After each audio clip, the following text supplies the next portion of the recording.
Okay,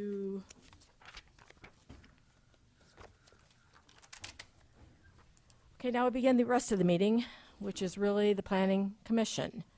Any final action taken on the conditional use permit tonight will take effect 5 working days following this meeting unless a written appeal of the Planning Commission's decision is filed in the Planning Office by Monday, January 29th at 5 p.m. In the event of an appeal, the decision will be referred to the County Commission for a hearing on Tuesday, February 20th at or after 9 a.m., and meetings of the County Commissioner are held in this same room. Action taking on the rezoning application tonight will be referred to the County Commissioner for a hearing on the February 20th at about the same time in this same room. At this time, the Planning Commission will consider the consent agenda. Consent agenda is the approval of the minutes of November 27th. And are there any objections from the Planning Commission to any items on the consent agenda? Okay, then I will read them. If there's anyone in the audience that has any opposition to any of them, will you please raise your hand, and we will remove them from the consent agenda and move them to the regular agenda. Madam Chair? Yes. Item 3 is the operation we just considered, right? And so I guess I want to make sure what activities we're going to be approving. So I guess I'd like to Move that to the regular agenda? put that on the regular agenda. Okay. Any others? Okay, item number 3 will move to the regular agenda.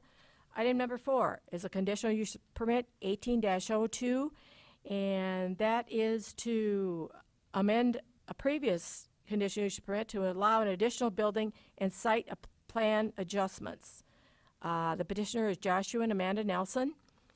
They are the owner of the Blue Barn LLC, and that is located approximately 3 miles west of Sioux Falls.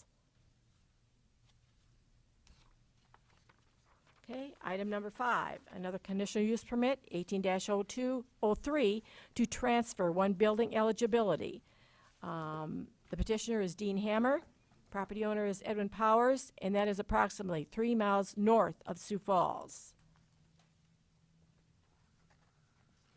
Item number 6, conditional use permit, 18-04. This would allow a hay grinding business. Petitioner is Travis Holland. Property owner is J.R. Friesen Properties, LLC. That is approximately 3.5 miles west of Crooks.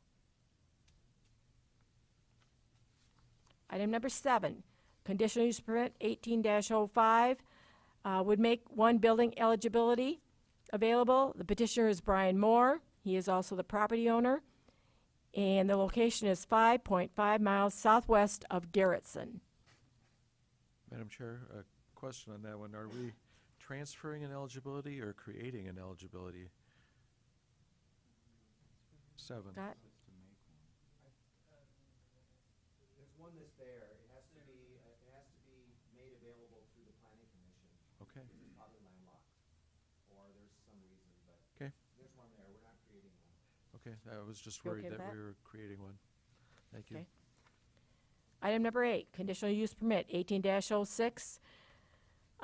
This would allow 4,800 square feet of total accessory building area.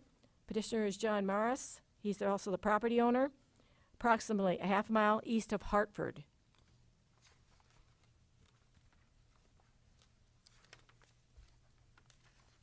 I guess that's it, except for the removal of item number 3 to the regular agenda.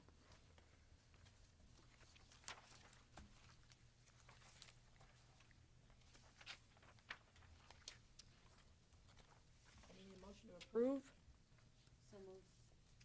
Second. All those in favor? Aye. Opposed? Motion passes. So those items that have been approved, you are free to go. Except for item number 3 and the other items on the regular agenda.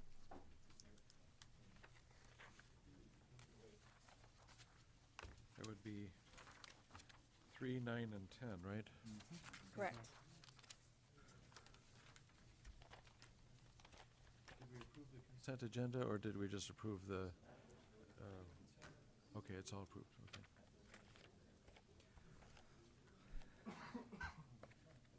Okay, item number 3 is a conditional use permit 1801. This is to allow a recreational facility, a multi-purpose amphitheater on property that is located at 267-674 66th Avenue, which is 3 miles west of Sioux Falls, generally known as Wildwater West. The applicant is requesting to develop this property. It consists of approximately 10.88 acres. He is requesting to allow a commercial recreational facility, which would be a multi-purpose amphitheater. This is a use that is identified as a conditional use within the A1 agriculture district, and it's consistent with the other recreational uses that are already occurring in the area. I did conduct a staff site visit on the 18th of December, and generally the site is generally level. There has been some grading that's been done to make the site more suitable for past festival events. Wildwater West and Blue Haven Barn are located directly to the south, while a convenience store and the former Second Chance Rescue is located to the north, and the properties to the east and the west are used for agricultural purposes. The applicant prepared a detailed site plan and a narrative explaining how the stage and the concert area would operate and how it would look, and that information has been provided for you for your review. The proposed stage will be approximately 40 feet by 60 feet, and it will stand approximately 6 feet off the ground, and there will be a 48-foot tall canopy that would be covering the stage area. The applicant has applied for a height variance, which you just recently approved, and the applicant has indicated that the existing parking lot for Wildwater West would be used to accommodate parking for the event. There's no landscaping that's been proposed for this project, and the applicant is not proposing any signage for the venue. If there is any signage, it would be required to meet the standards of Article 16 of the county zoning ordinance, which would be our on-premise sign portion of the zoning ordinance. And a building permit will be needed for the erection of the stage, venue, and the concert facility. And the applicant will need to work with the county highway department to obtain any approach permits, should they put in a new approach onto the property. Staff is recommending that concession stands be open and manned while the public is there at any concert event, and that the concession stand would need to have a first aid kit, a fire extinguisher, and the capability of contacting dispatch E911 should there be some kind of medical or other emergency that would arise. In addition, the applicant should use public broadcasting speakers to use if there would be any kind of evacuation due to any potential adverse weather. So there are several criteria that we look at to determine whether a conditional use permit is appropriate for a specific property. And in this case, we look at, number one, whether the use has an effect on the enjoyment and the use of other properties in the area, and what kind of an impact it might have on property values in the immediate vicinity. This is what I would call an expansion of that existing commercial area that's out there. So it should have very little impact on the uses that are already out there. When this location was used for Lifelight, that particular event hosted up to 60,000 attendees over like a per day over a 3 or 4 day time period. And given the fact that that concert venue or that event occurred and there was very little impact on the area, a smaller concert venue like this should have very little impact on the area. Second, or number two, what kind of impact or effect this might have on the normal and orderly development of the area. The property is located approximately half mile south of the intersection of 2 county highways, and there has been commercial development in the area, so this new use should not impact the normal and orderly development of the area. 3, we are to look at the utilities, access, drainage, and other facilities that might be needed or provided. The site will utilize on-site drainage, and the applicant has indicated that the venue attendees will either walk along the north side of Wildwater West to access the site or walk through the amusement park. The applicant will be proposed to provide toilet facilities, and there is a place for food and water to be obtained if needed by the venue goers. Number 4, is there off-street parking that's been provided, or are the off-street parking requirements being met? The concert venue will utilize the existing Wildwater West parking, which is capable of handling the expected volumes. The applicant also has additional land to expand the parking lot if additional parking is needed, or create a new one for the concert venue. And number 5, are measures taken to control nuisances such as odors, fumes, dust, noise, vibrations, and lighting. There will be some general traffic noise, but one needs to consider that the site is located adjacent to a major county highway. Staff is recommending that the operating hours will be from 8 a.m. till midnight, and the operation of a concert venue in this time frame is reasonable and should not present any kind of nuisance to the average person. And lastly, we look at the health, safety, and general welfare of the public, and we look at how this blends with the comprehensive plan. And staff has reviewed the request and has proposed required conditions that will provide some safety measures for the public. The proposed use is an expansion of the existing recreational areas and activities in the area. The comprehensive plan suggests that commercial development in this area is appropriate as it is near the intersection of a state highway and a county highway. And that being said, staff recommends approval of Conditional Use Permit 1801 to allow a concert venue as a recreational facility with 7 conditions. And I'll read through those conditions for you and for the audience. Number 1, that the applicant follow the site plan that was submitted with the application. Number 2, that the applicant obtain and hold a South Dakota sales tax license. Number 3, that all exterior lighting shall be a shoebox style that directs the light downward, and any lighting on fences shall also be directed downward. Number 4, that the hours of operation shall be daily between 8 a.m. and midnight. Number 5, any new septic system must be reviewed and approved by the South Dakota Department of Environment and Natural Resources, and the applicant shall obtain an on-site wastewater disposal permit from the county prior to construction. Number 6, that the Wildwater West concession stand remain open and manned while the public is present. The concession stand shall have a first aid kit, a fire extinguisher, and the capability to contact E911. The concession stand shall meet all health requirements for food handling required by the state. And number 7, that one illuminated sign be allowed up to 300 square feet, not to exceed 15 feet in height and 15 feet in width, 25 feet in height, and the design shall be approved by the planning department. So I would be glad to answer any questions. I'll show you the slides are going to be similar or identical to the ones you just looked at, but basically this is the stage area and the concert venue with the stage and the 48-foot tall canopy dome. You can see there's quite a lot of area for parking. He's indicated here that there could be additional parking here if they eventually, and this is the 10 acres. This shows you the concert hall, and he has indicated that concert goers will walk along here. There's a nice gravel pathway road, or he'll open up one of the gates through here and allow people to go from the park directly into the concert venue. So I would be glad to answer any questions you have, and once again, Fran Phillips, the applicant's here to answer any questions. Madam Chair, I do have one question, or maybe an item for discussion. Well, I recognize that, item 4 addresses the times of operation between 8 a.m. and midnight.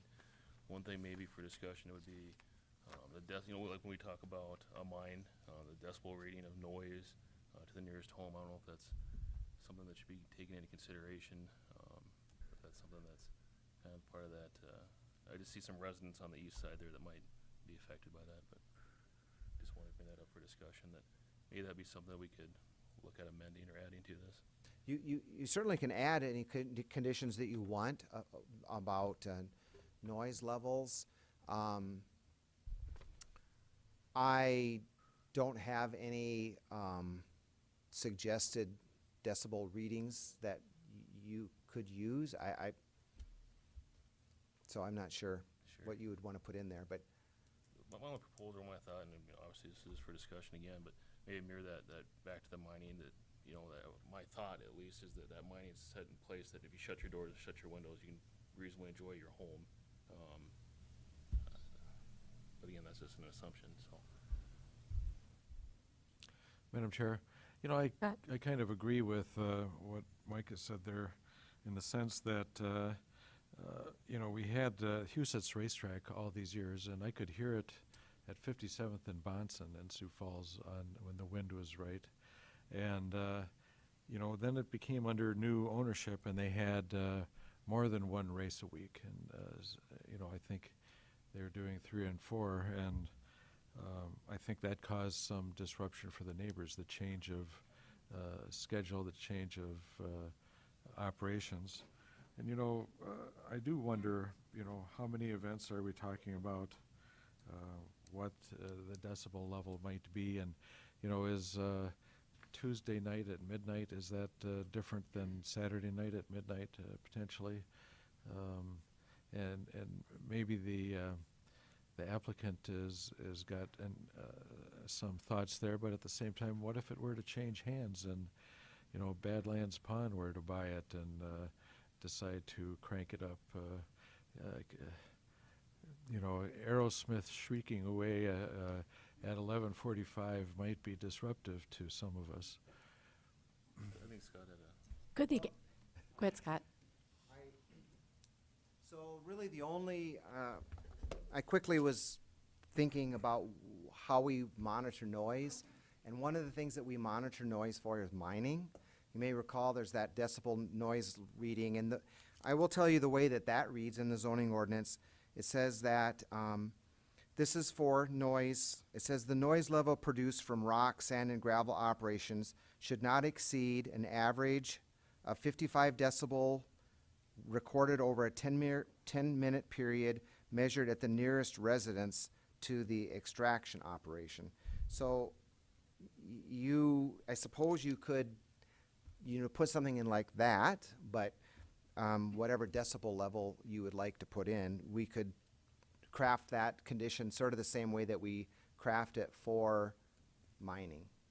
We could say that the noise level from the concert venue should not exceed an average of X number of decibels, whatever you decide, recorded over a 10-minute period measured at the nearest residence to the recreational use. But I'm not sure what that level should be. Madam Chair, I wonder if the applicant might have some thoughts on this. Could you come forward, please?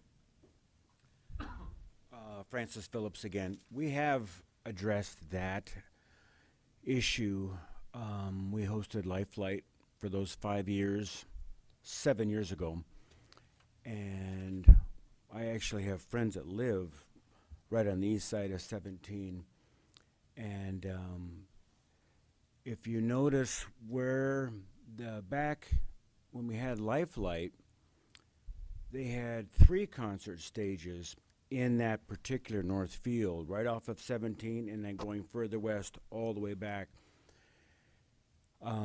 Even the stages that were there a lot closer to 17, weren't very problematic. Now, granted, they were facing kind of at a 45-degree northwest.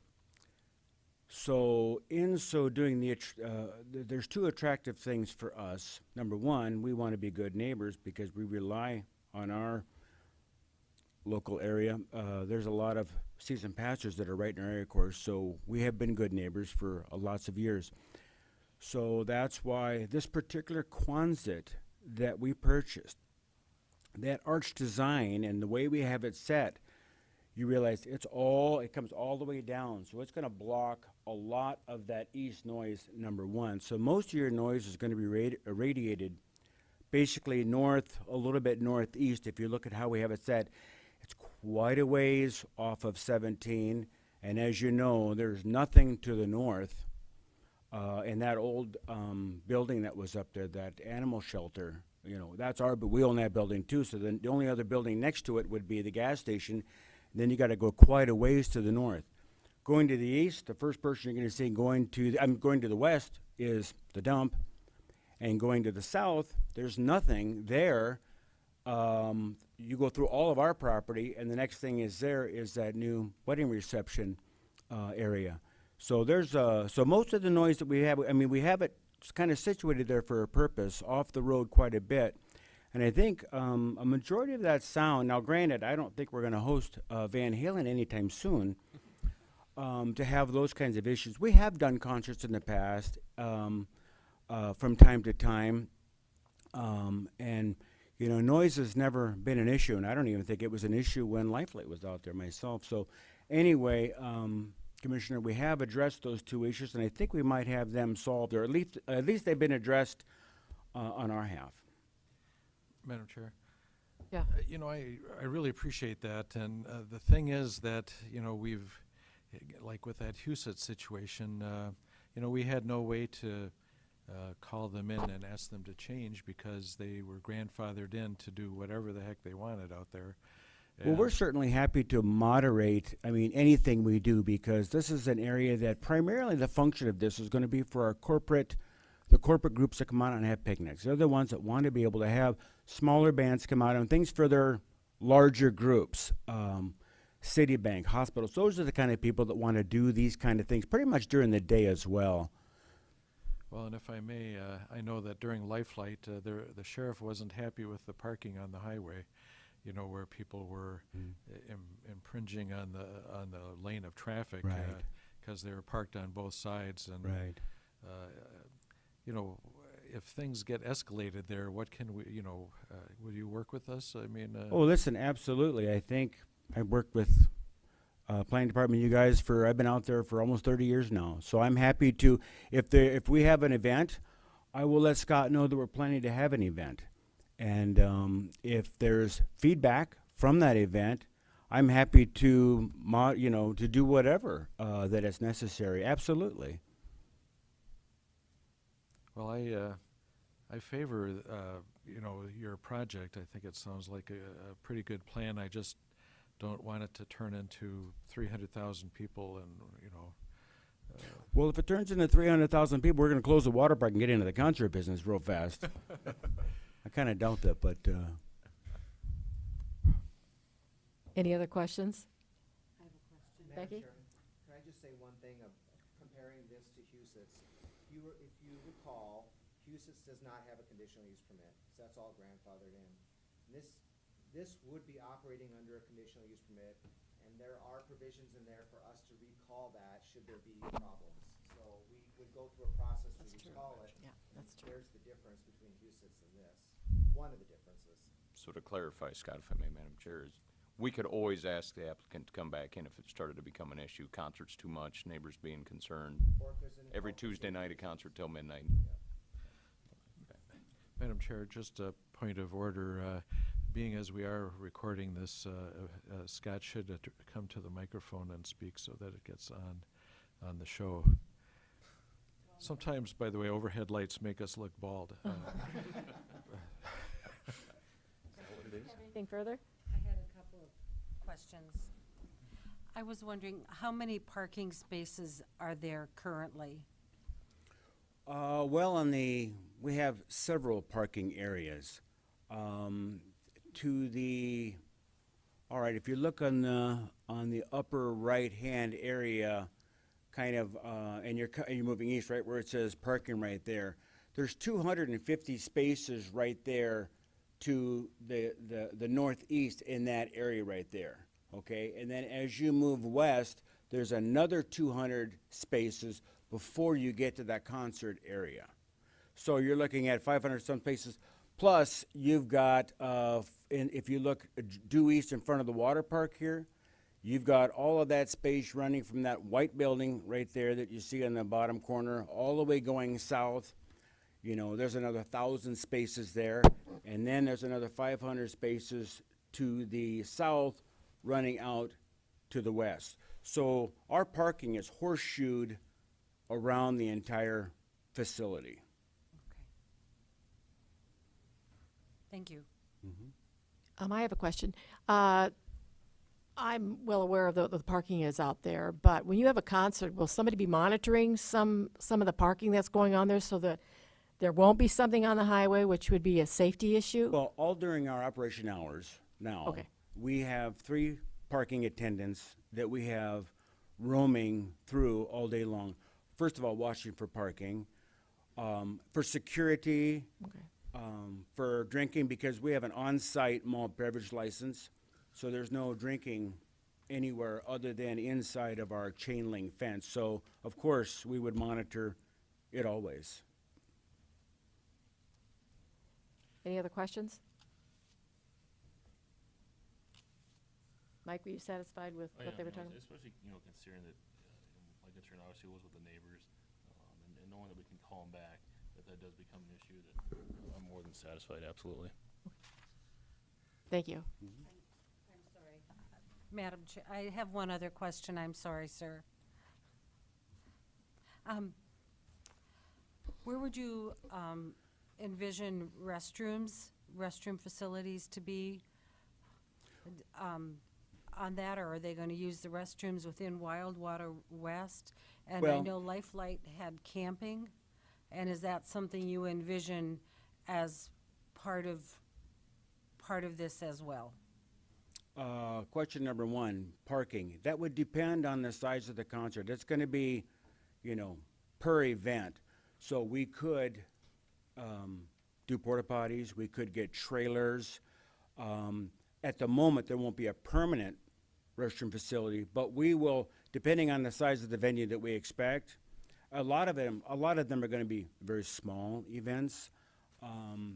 But we can certainly use the restrooms and shower facilities in the water park, which is gonna be, I think, a bulk of our business, will be the corporate events are in the water park that will then traverse through the water park into the concert grounds for a couple of hours, have the concert, and then come back. So, yeah, the restrooms won't be an issue, very much like Lifelight, or very much like other concerts we've had. Your second question was? Camping.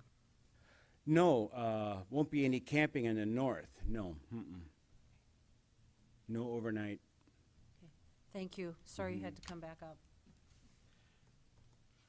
Madam Chair, I'll make a motion to approve this conditional use permit. I'll second. Okay, a motion's been made and seconded to approve item number 3. All those in favor? Aye. Opposed? Motion passes. We'll move on to item number 9. Kevin?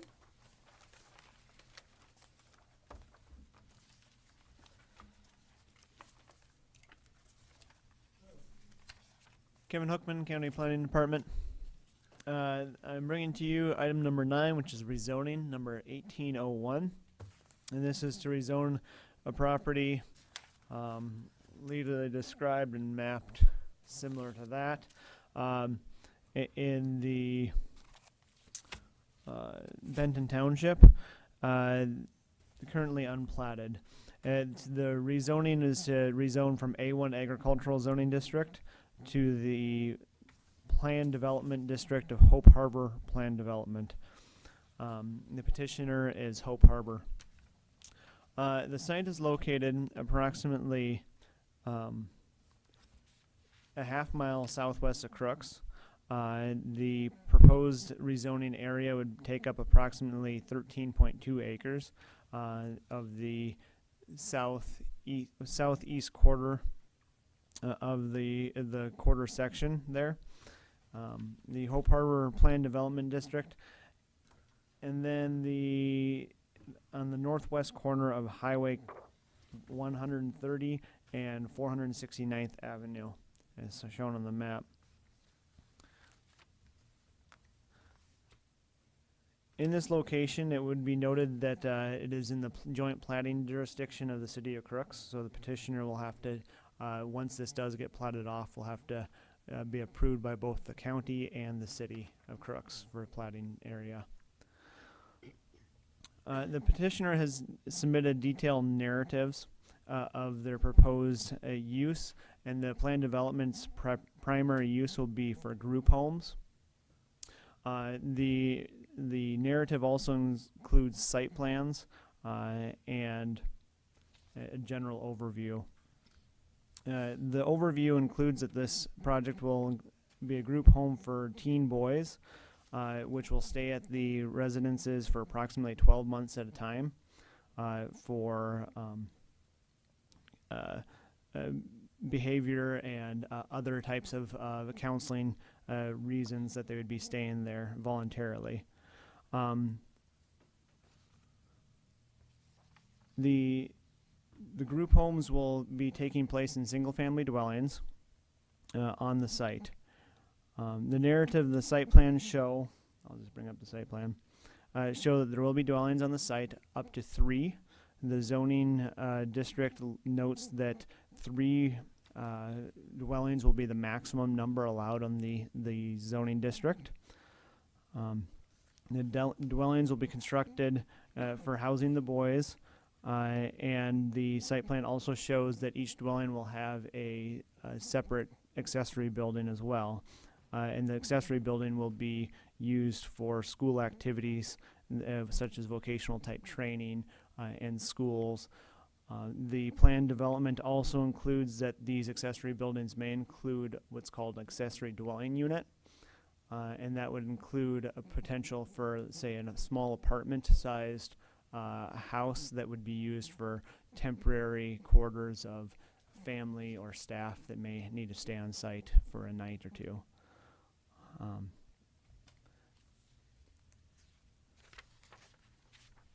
Each dwelling has its own driveway and a small parking lot, and each accessory dwelling or accessory building shows a small parking lot on the site plan as well. For this type of rezoning, it's a planned development, so the petitioner is able to list out their desires for what they want to do with the property and what sort of layout they want to have. And as this parcel here currently does not have any building eligibilities, this would allow these 3 dwellings to be built without building eligibilities.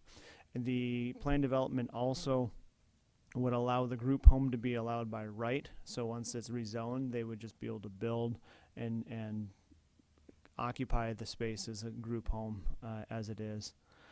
The Minnehaha County Comprehensive Plan, adopted in 2015, does not directly address developments quite like this. It does address similar institutions such as schools and public institutions for citing future development plans.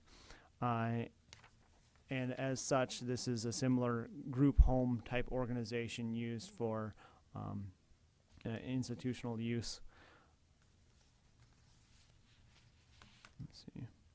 The area is in an active agricultural zone, and as this site is going to be placed near Crooks, but there is also a dairy that is located approximately 1.5 miles to the west of the proposed site, and the petitioner should be aware of any sort of agricultural use in the area, as when you put houses, as we all know, houses in the rural area can cause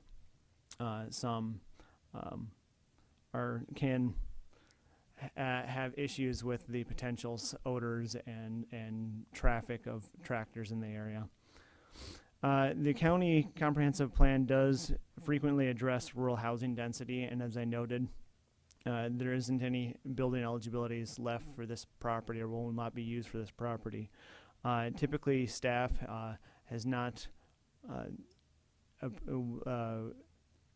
wanted to approve, and the Planning Commission has not wanted to approve added building eligibilities, but the site is primarily being rezoned for the intent of this group home facility. but the commission should be aware that if the project was to fail, the dwellings may be converted into single-family dwellings at that, if they were to sell the property to a different property owner.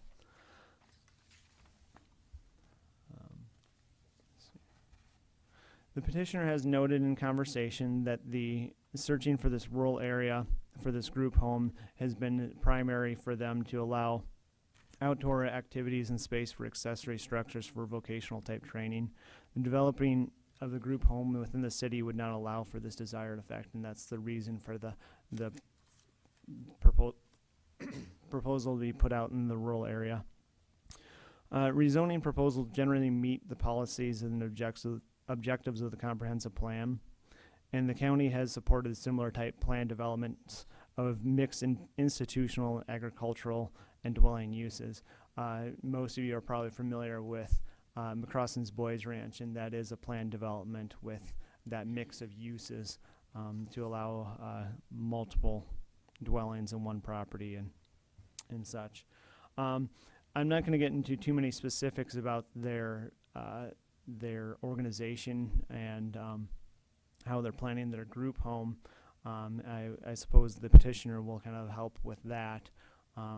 But their submitted narrative has been provided to you, and I'll go over the site plan here. So staff visited the site, and looking at it, you can see that it looks like most cornfields in the area. You'll see that there is a stream that loosely, maybe I can get it here, there it is, that loosely bounds the property on the northwest side of the property.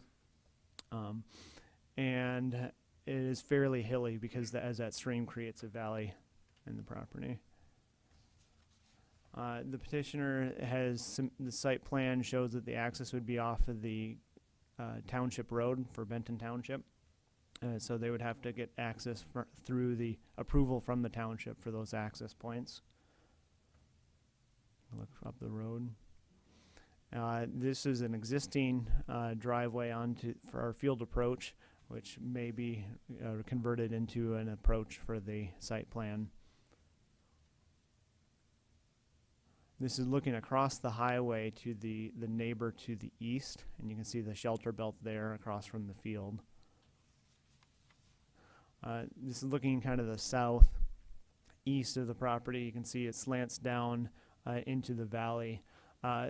The part of the property is located within the regulatory floodplain, and the petitioner is aware of that, and they will have to work either outside of that floodplain or meet the floodplain ordinances when construction time comes. And this is a view looking from 469th to the west along the highway. A development like this, having it near the highway, does have the advantage of easy access to a little more intensity use. And then this is looking east along the highway. And then this is south, and you can see the grove of trees to the south of the nearest neighbor to the south. And I guess at that, staff does recommend approval of rezoning 1801 to create the Hope Harbor Planned Development District as presented in your staff report.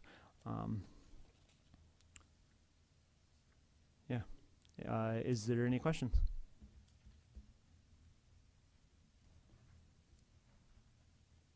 No questions for Kevin? Is the petitioner here? I hope somebody's here. Okay.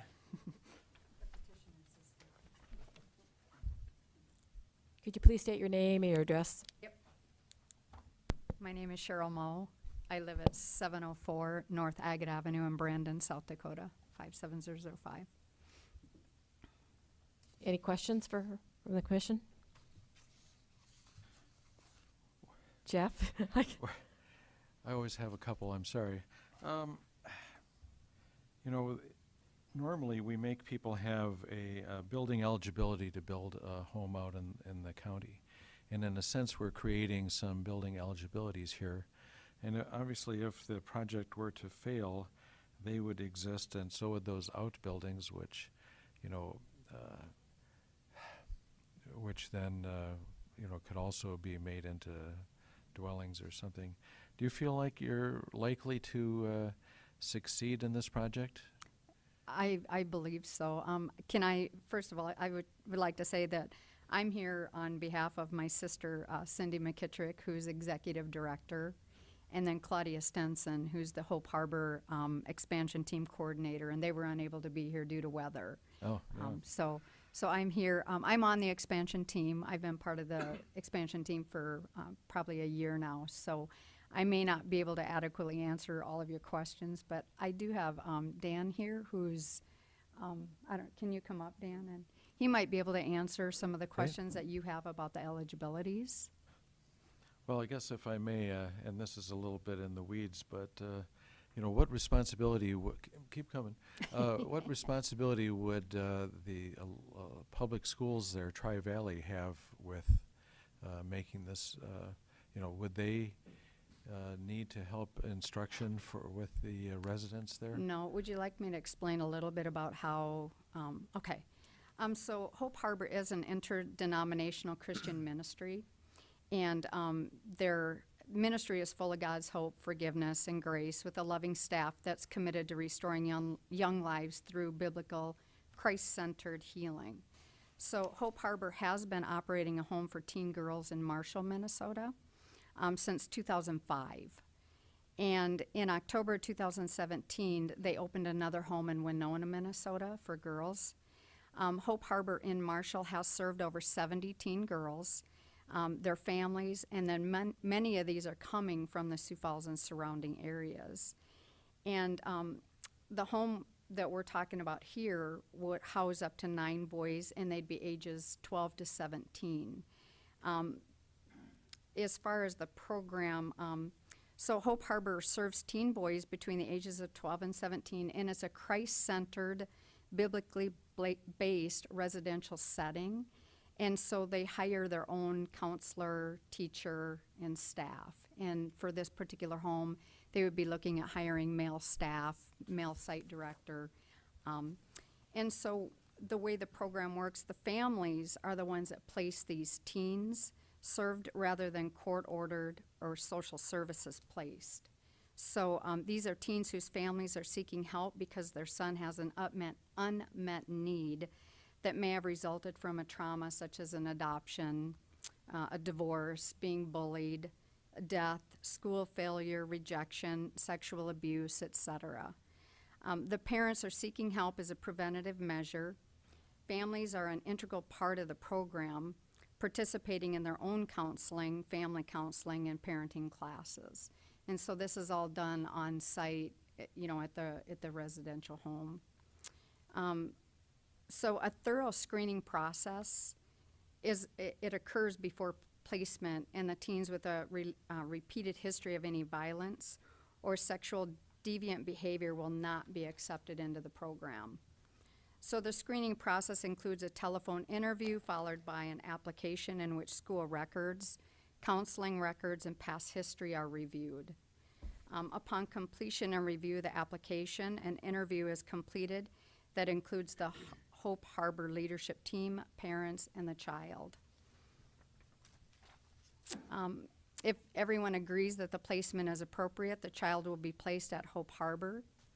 And then immediately following placement, a set of screening tools are administered that help enable the Hope Harbor team to develop the most appropriate plan for the resident. If at any time following placement is determined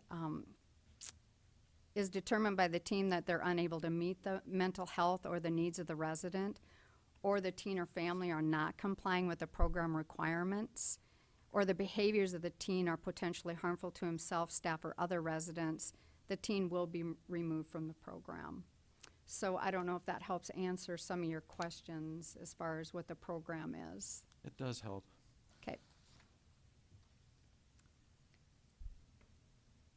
Any other questions? I have one.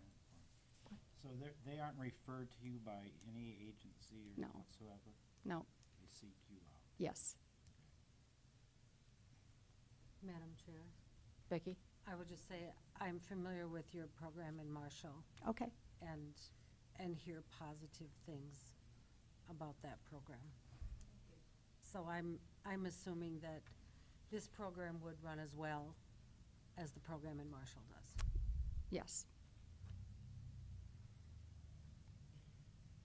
Anyone else? We still have to ask questions, and, Yeah.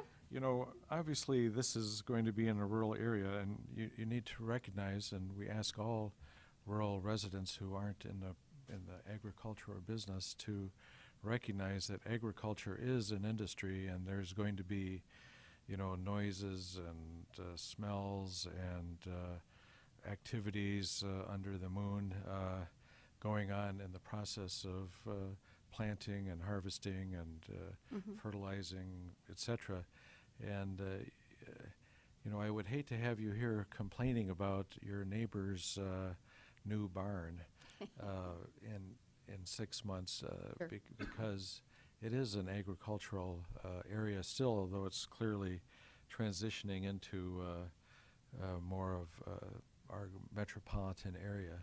And so I just want to make sure you're understanding that. We're aware of that, yeah. The other thing that I had on here, in addition to the core competencies that we have, which are education, counseling, life skills, and spiritual growth, the Hope Harbor program, the teens will participate regularly in physical fitness activities, attend church, and then participate in community service projects, care for the property, and participate in vocational skills, maybe, you know, car repairs, building projects, and others. And then they also like the teens to get involved in the community, so we're hoping to get to know the neighbors and maybe, you know, they can help the neighbors with different projects, or it's just a, you know, program where they like to just be involved with the community. With the girls in Marshall, they go to the retirement homes and paint ladies' nails, and, you know, they're out in the community a lot, just giving back and serving. So that's what this program would be looking to do as well in the Crooks area. But we understand we're rural, in the rural area. Any other questions?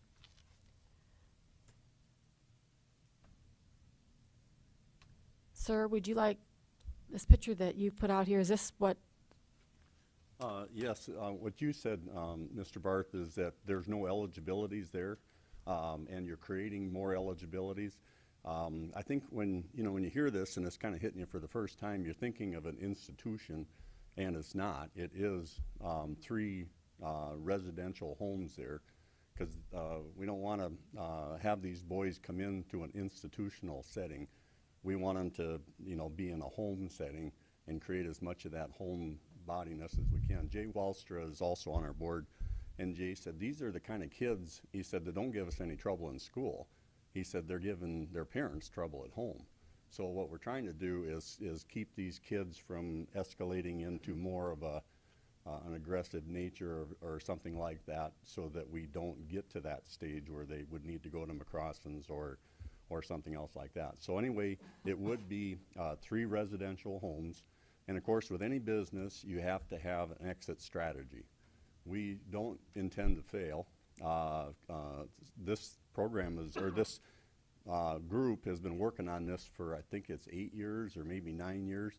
So we didn't just, you know, think, oh God, wouldn't it be nice to build some homes out there or whatever. This has been long planned and long thought of, and we finally feel that we've reached the time now when it's correct. The site was chosen because it is out in the country. We do realize that there's dairy barns and things like that would happen. That's, you know, that's totally acceptable. And the reason, you know, we talked about the shop and things like that, it will be an outbuilding just like you would have at any other residence, or may have at any other residence. And working on cars doesn't mean there's going to be vehicles outside parked. All we want to do is teach these boys how to change the oil, you know, how to change the tire, do things like that. But I'm mainly involved in the construction part of that, and I've donated my services. The land is being donated if you approve this and we get through our stage. The land is being donated by Gary Har and his family. Our foundation has committed $300,000 towards this first project, so we have a lot of support behind this, and this is something that's definitely needed. You know, everybody always says, why doesn't somebody do something? Well, there's a bunch of us that are going to do something, so we ask for your support. But as far as any other grading issues, floodplain issues, things like that, you know, I'm here to answer those questions. So. Okay, could you please state your name, sir, and your address? Dan Lemmy, and I actually live in Madison, South Dakota, but I have a company down here in Sioux Falls at 5735 East 41st Street. It's right by my house. Oh, well, hi, neighbor. Any other questions? Doug? Could you, doesn't have to be exact, somewhere around the square footage of these units, and then what you're thinking for the outbuilding, what square footage that may entitle, and with the road, maybe it was stated, is it gravel, are you gonna have it paved, or how is that gonna be taken care of? Well, of course, it's according to budget. You know, what we're on a gravel road right now, and you've seen the pictures of the access off of that road. We would take that road and then loop that around for the 3 homes that would be there. And of course, we would love to have that be asphalt. Might be gravel to start with, but asphalt is so much easier for cleaning snow and not blowing rocks all over and things like that. So we would like it to have asphalt. And we have had some commitments by different construction companies, Merlin Roy's, and we're hoping that that we could have asphalt on that. And we won't be accessing off the highway. I think the Planning Commission has told you that, so there won't be a safety issue there. How about the square footage of each unit? Of each home, that is a, I don't know what you call it, a preliminary plan of what the home would look like. And again, it's a very, very nice house, but we're probably looking at anywhere from 3,500 to 4,000 square feet up and down, because there will be a finished lower level, or, you know, a rec room just like your house. In every way, shape, and form, it's a single-family residence. And again, it's for that backup plan that we don't, seeing it fail, it could expand. And of course, we don't have any more ground, so then maybe we would, you know, move to a different port or our property or whatever, and then that would be for sale. Again, we hope this is something that would go on for years and years and years, but everything's got a beginning, everything's got an end. Ecclesiastics. Any other questions?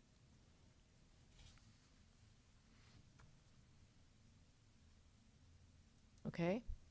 Thank you. For me? I think, any other questions for her? Okay, then we'll move on. Any other people in the audience which wishes to come up and speak? Please state your name and your address, please.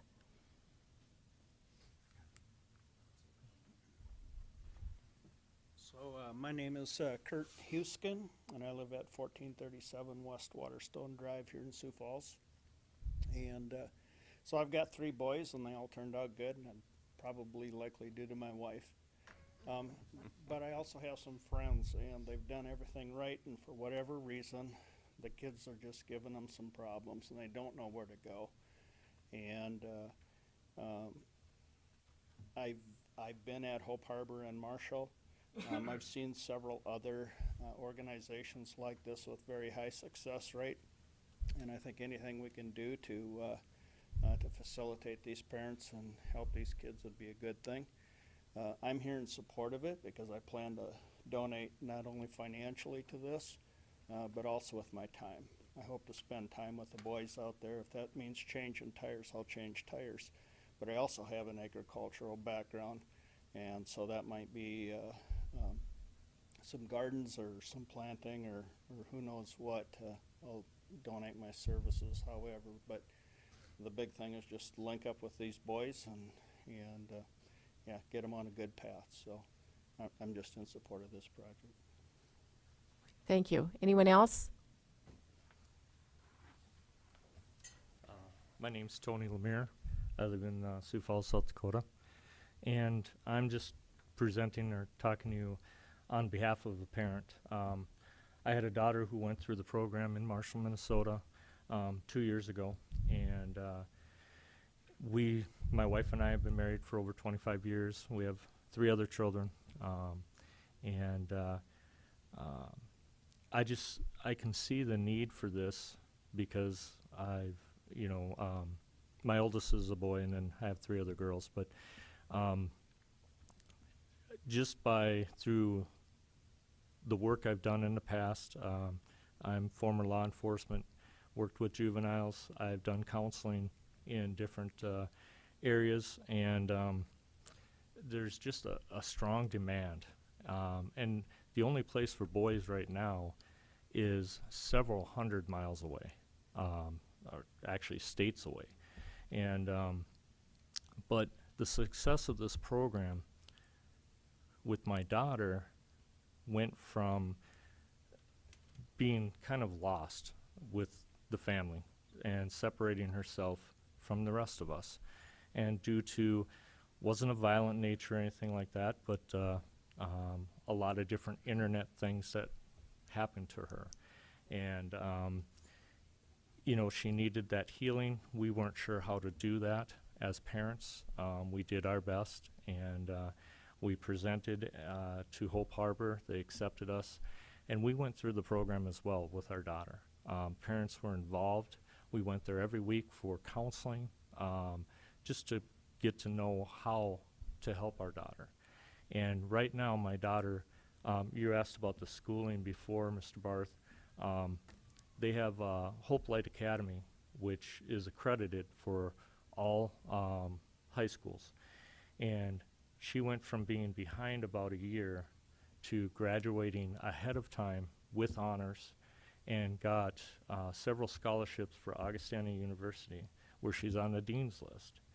And it's just, this program is needed. It's not for violent offenders. It's not, it was a voluntary base. She was not sentenced to this or anything like that. And so I've just seen the success of this as a parent. And I have been a part of the planning committee since I left the program, or my daughter left the program. And I hope to maybe even be on staff there. So that's what I have to say. Thank you. Thank you. Anyone else?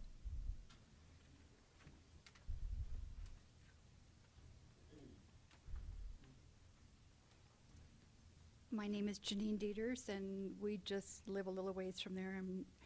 I've never spoken in front of a group like you before, but there's a few things that have bothered me. One thing is they say that these kids are all really good kids. Now, I've worked with the school system for many, many years, and I know there's good in all kids. But they have told us in the paperwork that these kids are there because they're in danger of hurting themselves or hurting others, or they've hurt their families.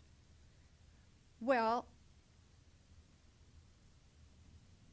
what kind of security systems and neighbors are they going to be? They want us all as neighbors to be included in helping these kids. We need to embrace them, help them learn to change oil.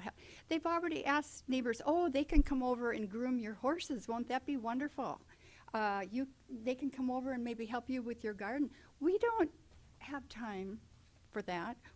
I'm not going to risk any liabilities of having these kids come over. I've talked to a lot of neighbors, some that couldn't be here, some are elderly, that we aren't happy about it.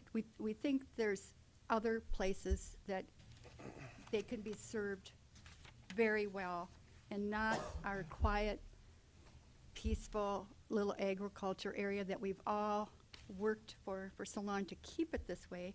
In fact, we've watched a pair of eagles on this land that they're taking over. And these houses are big that they're building. It's going to be, their plans are very extensive for a lot of building, and I think there's going to be more traffic. I think there's going to be a lot more noise. I'm worried about the comfort level of our neighbors that we've been there for years. We have to speak out to and say how we feel. We're not happy about it. And I just want you to know that. Oh, one other thing too is they need a rural area. Well, the other homes that they have since 2005 are all residential in town, and they've done wonderful. So it can be done in town. In fact, maybe they'd have access to much more resources than out in a rural area. And they bring up the fact that, oh, boys need this space. They need well, to be fair, that's kind of discriminatory too.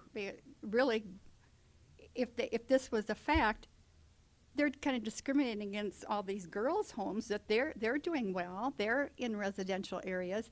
I don't think boys really would prosper better in a rural area than in a residential area. That's kind of unfair to say that. If the girls are doing fine, let's give it even time. You know, the boys would do fine in a residential area too.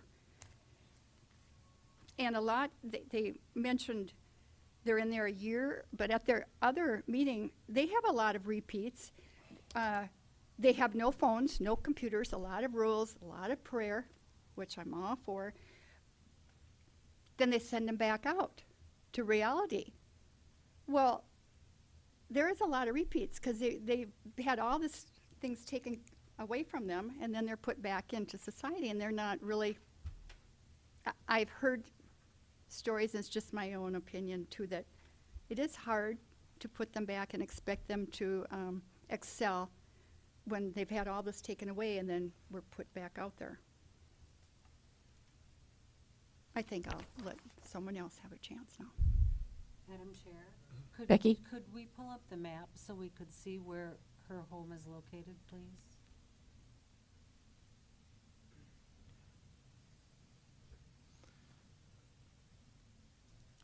So ma'am, is Ma'am, your, where are you located here on the map? Can you show us? Yeah, just a mile west under that white square there. Oh, under the mi- square, okay, thank you. a mile west, okay.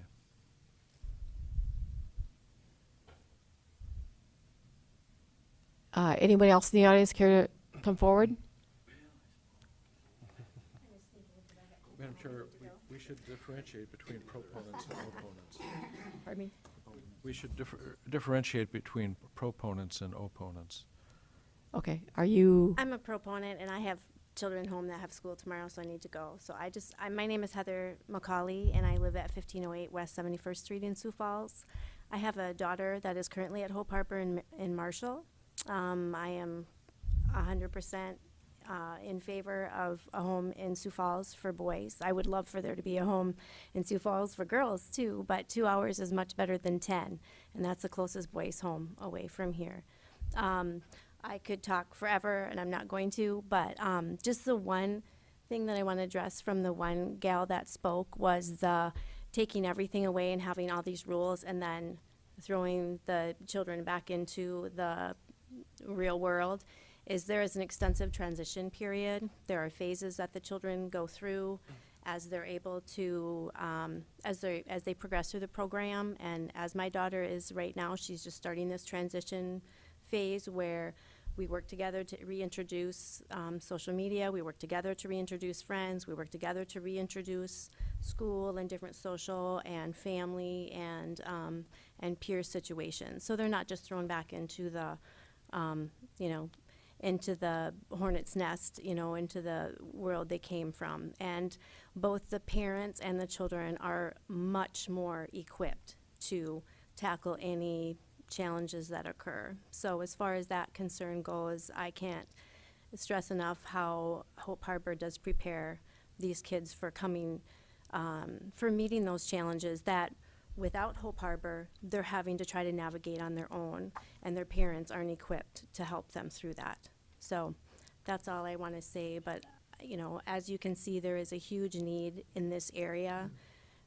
As was said, the closest facility for boys are hours and hours away, and I've talked to numerous parents who have done that, have sent their children to Utah or to Michigan, and there is such a need here that I feel like because Hope Harbor, the expansion team has spent so much time thinking through and praying through and working through Sioux Falls, they're going to continue to try to have a facility in the Sioux Falls area if it's not in Crooks.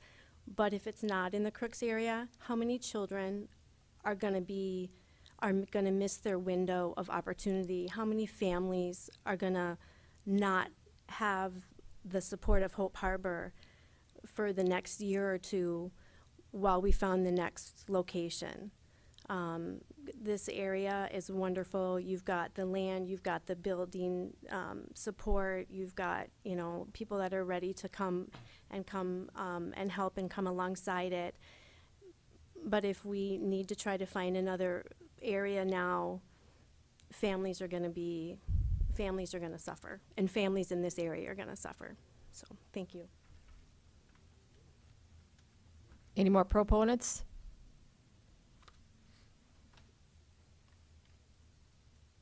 Any opponents?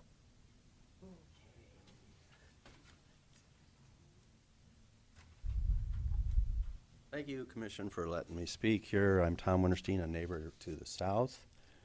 And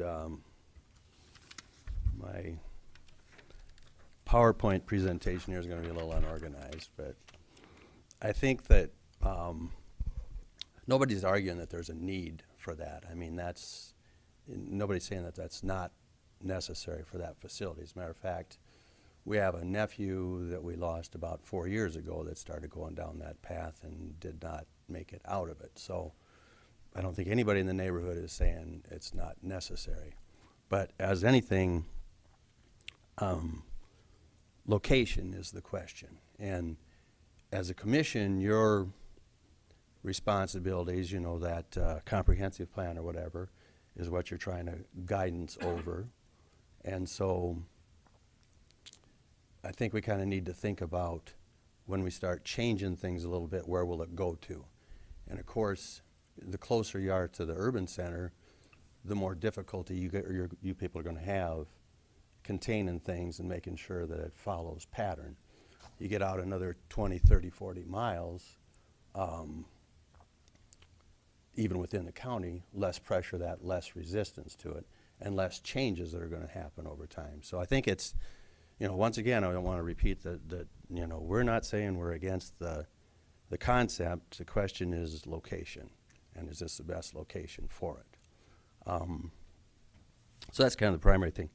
Then when Kevin spoke about that, or Mr. Hookman spoke about that, this change of opening up eligibilities seems to be a question. So if it can happen here, why can't it happen there? And what will continue? And opening up, I don't know how this works exactly, but when you have a parcel that's changed into a planned development in amongst the agriculture area, then does that make easier access for an additional portion to continue? I mean, is it like that foot in the door kind of thing here? So that's what a lot of us are wondering about. And there's just a lot of things that, I don't know, there's a lot of background to that has a question too, because I'm sure you're aware that years ago when this property was purchased, Spader was the owner of the original 80 to the west, and then Har and Lemmy partnered or whatever to become this Crooks Investment LLC.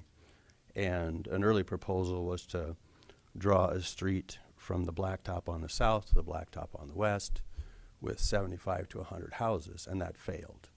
And of course, the reason it failed was because Minnehaha County was wise enough to see the mistakes that Lincoln County had made in popping up developments hither and thither without growing around the existing communities. So that was good foresight for Minnehaha County, and then that is the reason that that proposal failed. But the fact that this is adjacent to that property and we don't know what the ultimate intent of that might be, there's just a fair amount of suspicion as to why here and why next to a 220-acre parcel that is, what would I say, owned by investors that are not necessarily just particularly interested in it for corn and beans. So that's a lot of what's rumbling around in the background with the neighbors there. So that's one part of it. Let's see.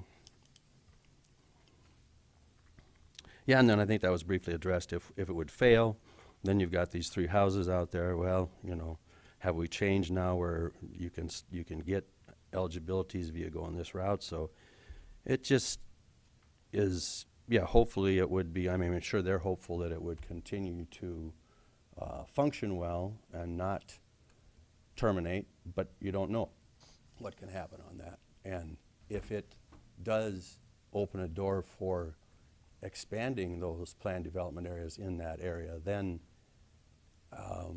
they're not adjacent to Crooks yet. There's a fair amount of distance to that. So it is just poking a hole in a new area. And of course, you know, back to the same thing. I mean, everybody knows there's a need for that, but it's just a question, would this fit more appropriately another 20 miles from the urban area, or another 15 miles, or this direction or that direction, where growth is slower, where there would be less of an opportunity for other people to come in later on and say, well, you did, you know, you okayed this, so why can't you okay us? So that's kind of part of what's going on there. But like I said, there, and then evidently this was proposed in Lincoln County, and it did not succeed. But that wasn't anything that was brought to us forehanded by the group. I mean, we had to kind of find that out on our own. So I guess the essence of it is there's just a little bit of suspicion as to what the full intent of this is. And as well as how big is Hope Harbor? Is it just those 2 facilities? One of the other neighbors had looked into it, and there was a facility in Nebraska that was Hope Harbor that he thought was a part of the parent company of this, which was like a residency of 90. So I don't know, there's just a lot of things, and we're not very organized here, obviously. We're just kind of talking amongst ourselves and kind of coming up with what questions we have that haven't been really well answered. And there's a bunch of other stuff on here, but I do not know where it's at. It's kind of a mess.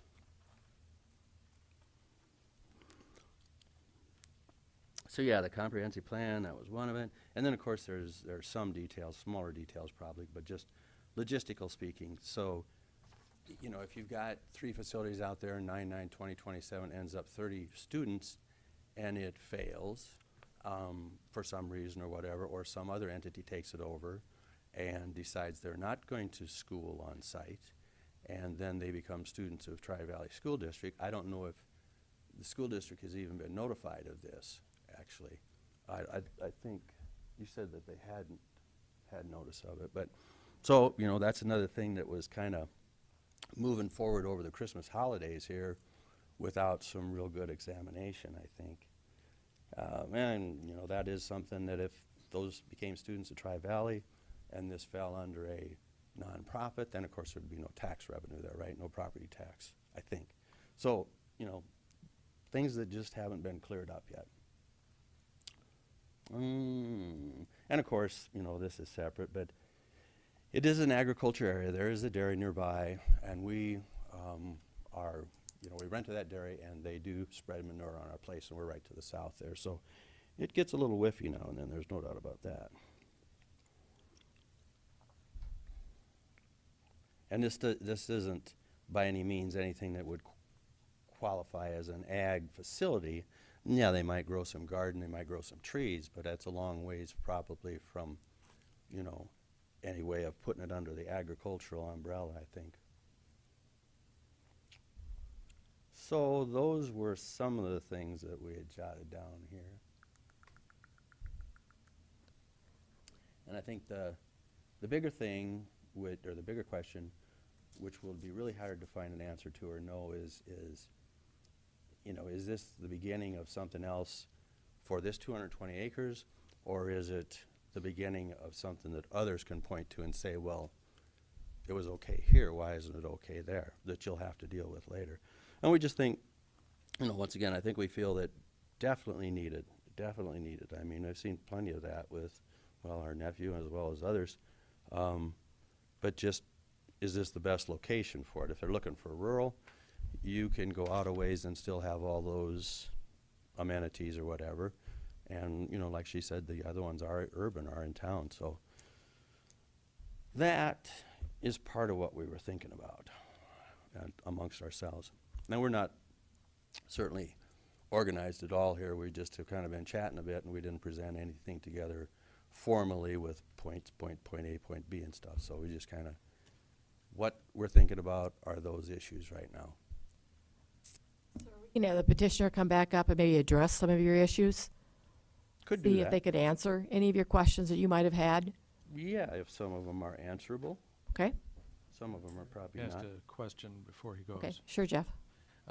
So what would make this project easier to live with for you? What would make it more palatable? For me? Yeah. Well, definitely vested interest. I'm right next door. Is your house on the screen here? Yep, right to the south, the Grove trees. Right down there? Okay. And so, of course, it's, everybody has that, the old not in my backyard thing. Yeah. But I think that, so, I may admit a vested interest in here, but also that longer-term comprehensive plan, I think, is something that really needs to be That's a kind of good looked at. question, I mean, a good issue, but Right. so what would make this a better project from your point of view, besides it not being there? Well, What- yeah, what- that what would be the could they primary do one, that- not being there. And then, of course, if it was buffered would help, if there was a grove of trees along the highway, which, something maybe that could be negotiated or whatever. But that would make it more palatable for me personally, but that wouldn't change some of the other concerns. And if it became 220 acres of a bigger production, it'd take a lot of trees to buffer that out. And, this is a whole separate deal, but there's even some talk of what eventually will happen with McCrossins. They're sitting on high-value land over there on the interstate, very high-value land. So, is there a possibility that sometime they will look for a different location to relocate a little farther away from the city? It's just rumblings that are going around with a lot of these other things in the neighborhood, but those are never things that we'll know for sure, just as we won't know for sure what Har and Lemming's ultimate intent of that 220 acres is. So you can't get answers to that until it happens. Any other And questions? then, it's like the horse is out of the barn by then. Sir, maybe we'll have a petitioner come up and he can see if he can address. Sure. Should I go sit down? Sure, please. Thank you.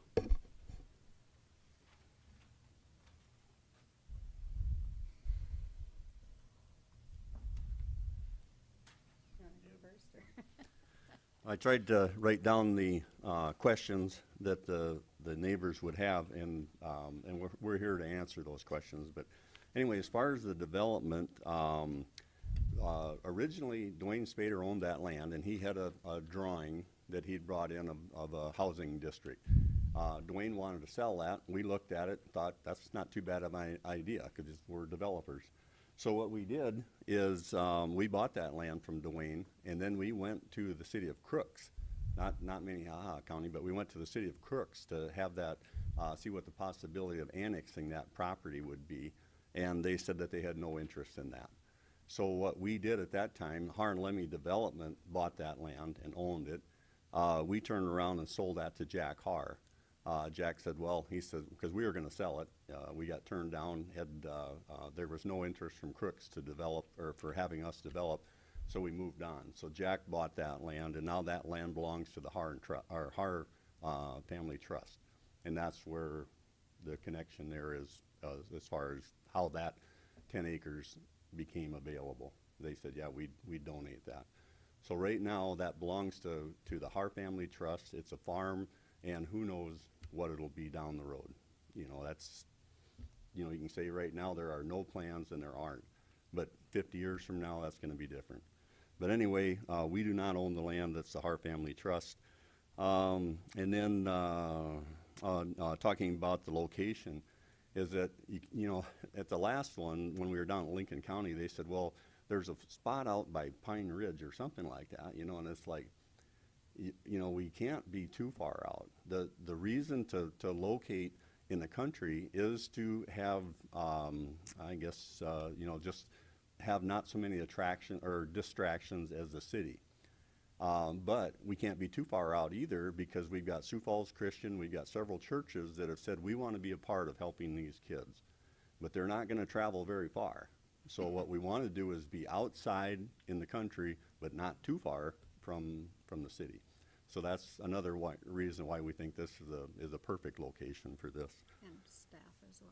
And staff, yeah, because if you're way out, you know, it's hard to get people to go out. That's why these little small towns are kind of dying off, is because you can't get people to live out that far. So anyway, our need is to be out in the country, but close to town.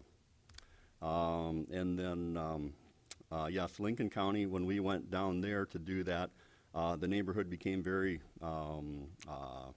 nervous about us being there and whether we are going to fit into the neighborhood. They said, you know what, guys, we're all for this, but not in our neighborhood. And we're going to have this no matter where we go. So we've got a good location. We really think that we'll be a good fit for the neighborhood. It's a need that's out there for these kids, and that's why we're asking you to approve this. As far as the Hope Harbor in Nebraska, I don't know anything about that. It's not the same. It's a different affiliation.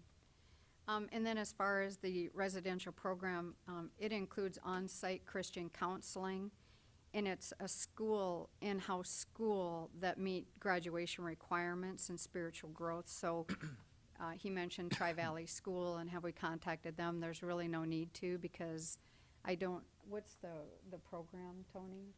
Life Hope Academy. Life Hope. Life Hope Academy. Life Hope Academy is who they're accredited through. So we won't be going to Tri-Valley School. We don't need that. I don't remember. Security, I think, was one of the things that he brought up. And there will be, Hope Harbor is not a lockdown facility. Therefore, residents will not be restrained if they attempt to leave. However, Hope Harbor is committed to provide a safe place for residents, staff, and neighbors. And we will install the most current and effective security systems to ensure that all involved are safe. So, you know, we haven't had a problem in the last 12 years, but we do recognize that we would need security if a window should open, and it's for the safety of the staff as well as the children that are there, the teens. So I don't remember some of the other questions that he had that I might be able to address. Madam Chair. Go ahead. Paul, go ahead. I think one of the questions in regards to the school was, what if the facility were to close, where would these kids go? So could you answer that question? Say hypothetically it closed and there were 27 Hypothetically, they'd go back to their home their school district, yeah. So, you know, if they were attending school in, you know, Roosevelt, they'd go back to Roosevelt, I'm sure. You know, I mean, just whatever school district they were in. So. Thanks. Becky? Yes. My question was, would you be open to planting more trees? You have trees drawn on the plan, but it's not like a grove that would block it off. Like a grove that would be 3 to 5 I don't know rows. why not. I mean, you know, the homes would be beautiful, so I don't know why, you know, hiding them, but if that's what the neighbors need or want, I'm sure that would be a possibility. I can't say for certain that's what we'll do. On the tree issue is that we have a lot of tree huggers on the committee, and so if it was my choice, I'd go out there and I'd plant 1,000 trees. So if there's any requirement for trees, or even a berm of some sort, if that would make the neighbors feel more comfortable, we would certainly do that. And you know, the first lady that talked, you know, she talked about she doesn't want these kids. Well, they don't have to go help them. You know what I mean? We were just thinking that get them involved in the community and so, you know, if they don't want them on their property or don't want them coming to help with gardening or horses or whatever, we're not gonna force that upon them. It's just, we're thinking it'd be a good way to connect, so. Any other questions? I was just wondering, how close are your other facilities to the towns, to the nearest towns? How far outside of town are they? The Hope Harbor, Minnesota, Marshall, Minnesota, yeah. Minnesota is in the city limits. It's in, you know, when they first opened that home, the neighbors were against it. And now, they've been there for 12 years. I mean, the neighbors, they don't even, there's just no problems, and they're friends with them, and they interact with them, and there's just, you know, nothing changed. You know, if anything, it got better. The home in Winona, again, I haven't been there, but I do believe it's in city limits as well. The home was donated by a family, and so that's why and the same with the one in Marshall. You know, the home was donated, so that's why they chose to open the first one there.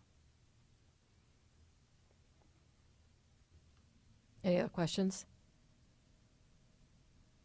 Okay, I'm going to close the floor. Okay, thank you for your Reading through the time. things. Is it anything additional than what you've already talked about?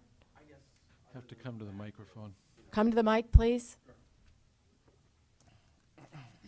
Other than the fact that we, you know, there's always that what if down the road, which is impossible to answer, just like they can't say, well, what they're going to want to do with the other 220 acres, et cetera. But if the facility did not continue to function or functioned fine, but was sold to a different entity that did not have school on site, then those students would be residents of these group homes.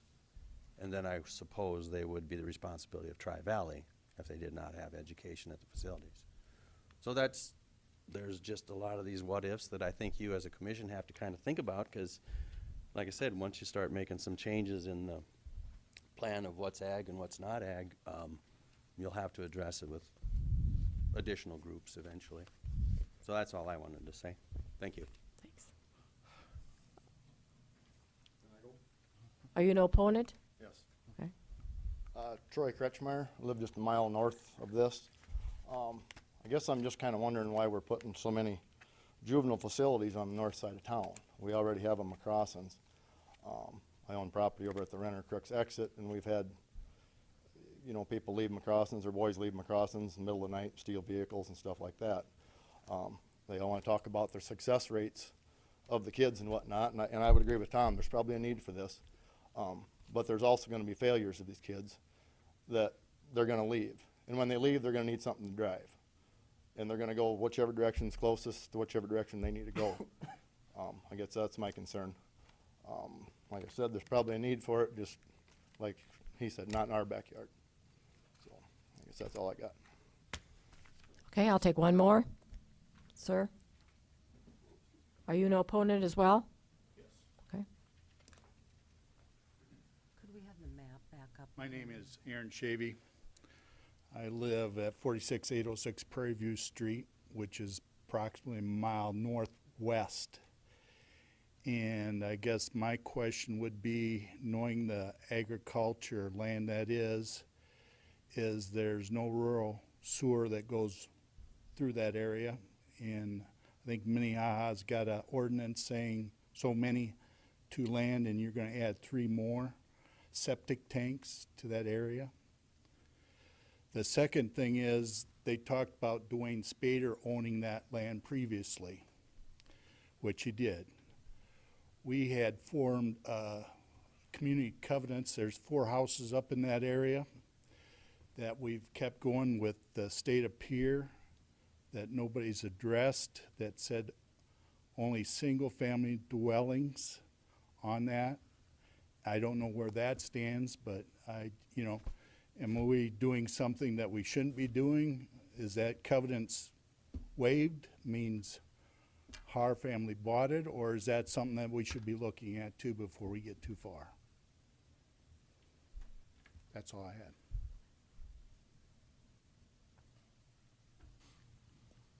Any other questions for anybody? Is it closed now? It is. Okay. Floor is closed.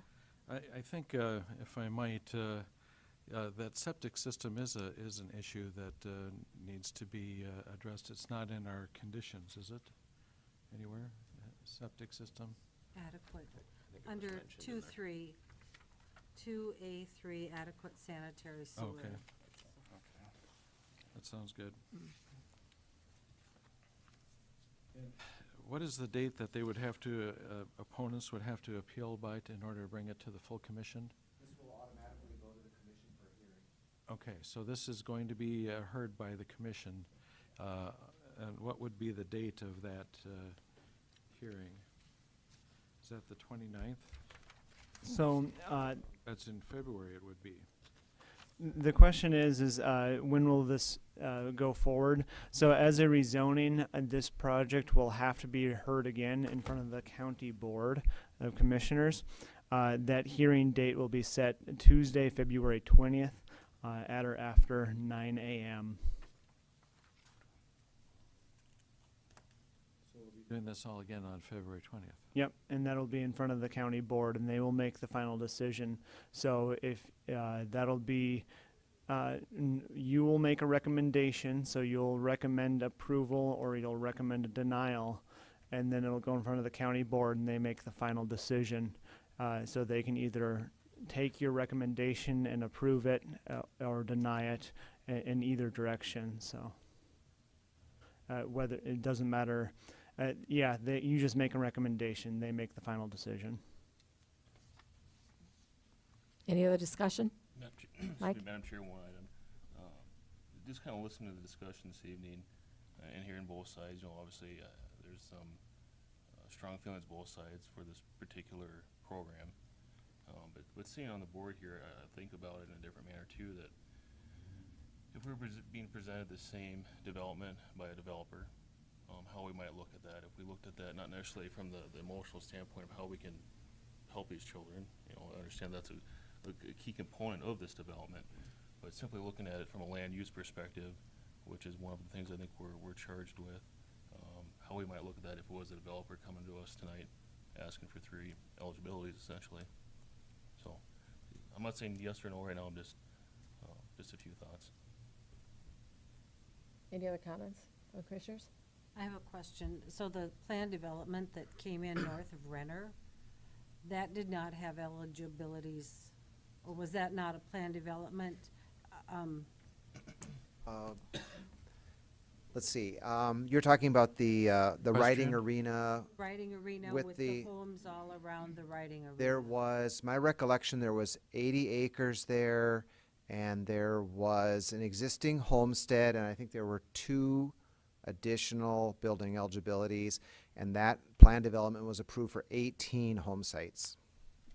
And that was a planned development, a mixed use, because it had sort of that agricultural use with the riding arena and the boarding the horses, and then the residential use that sort of surrounded the riding arena.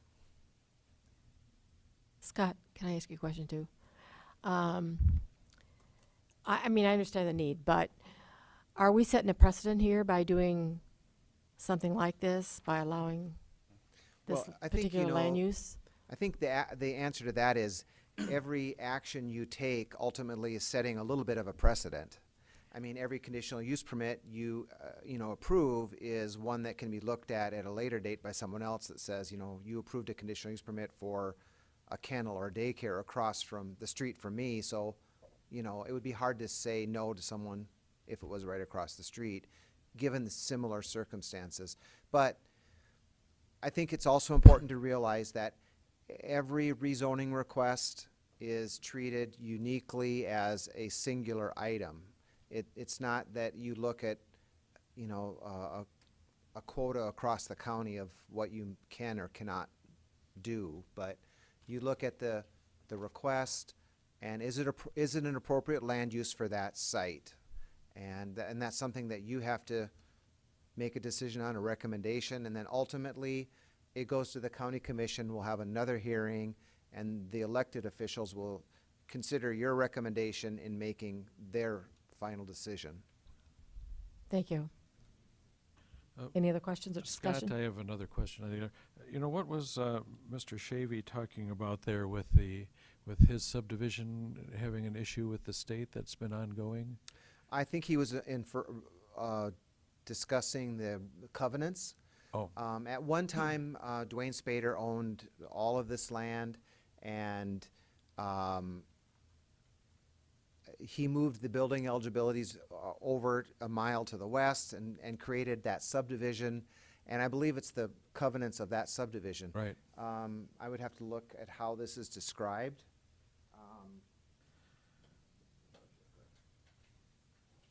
It's not platted, is it? If it hasn't been platted, it's unlikely that they've recorded any kind of covenants on this specific piece of property.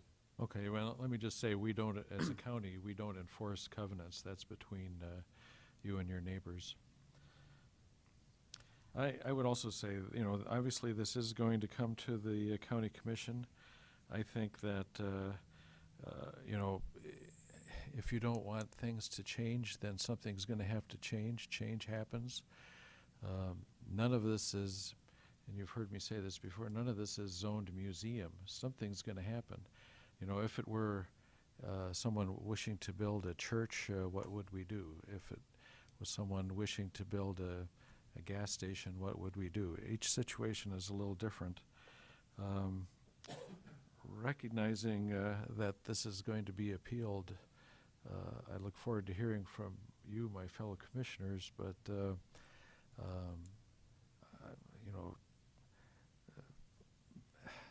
it seems to me like it's a worthy project from the sense of, and maybe I'm being snowed by all the Christian people here, but it seems to me like this is something that our county could use, and I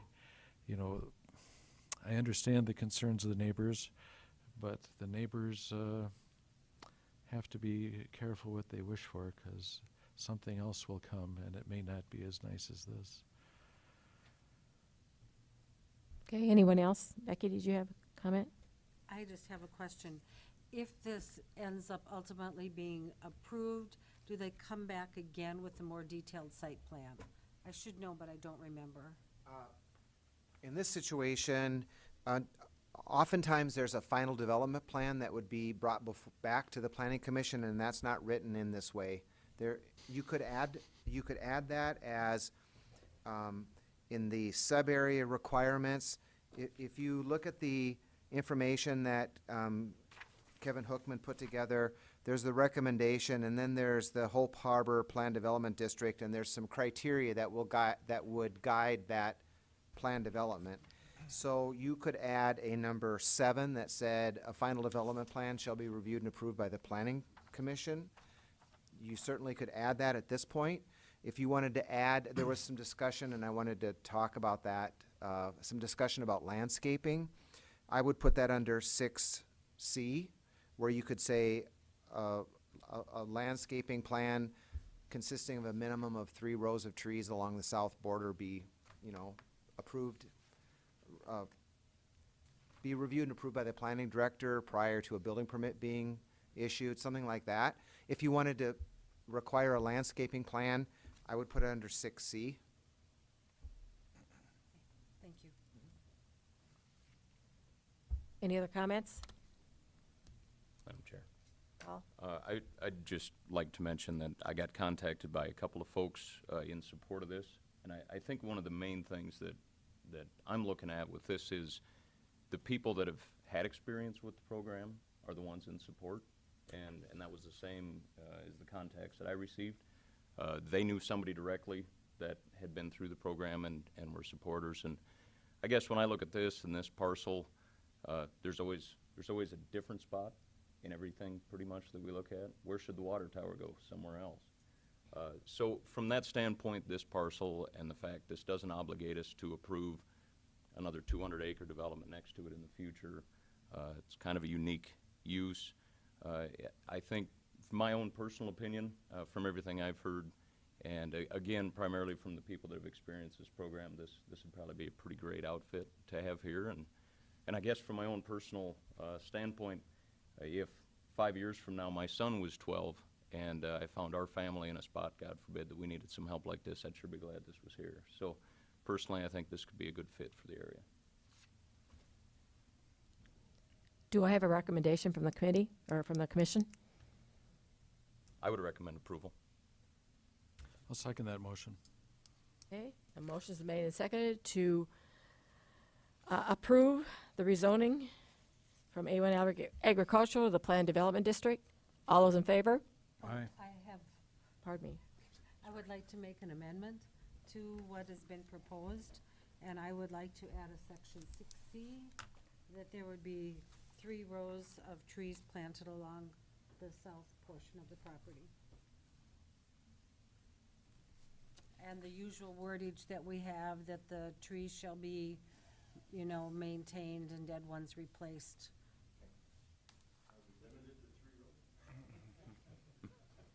Can we say minimum? Minimum.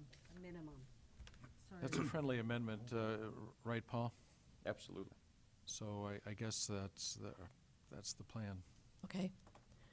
Okay, the motion's made and seconded, but there's also been an addition under 6C for the landscaping of 3 rows of trees. All those in favor of the recommendation, say aye. Aye. Oppose? Aye. Better see. So you would cast the deciding vote. Aye. So it's 3 So plus it's been and approved. 3. It's been yeah, it's been approved. Madam Chairman? Yes. Can you do a roll call vote? Sure. Okay. I want to make sure. Okay. Start Maybe that in. Kevin or someone should call the roll then. He will. Okay. Let's write down the names. All right.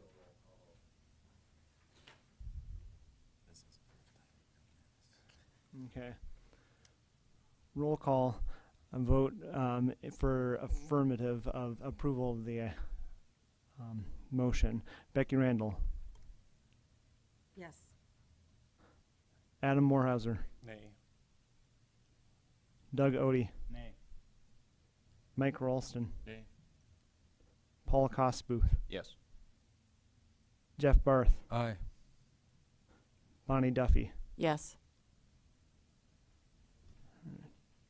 Motion passes then 4-3. See you all here in a month.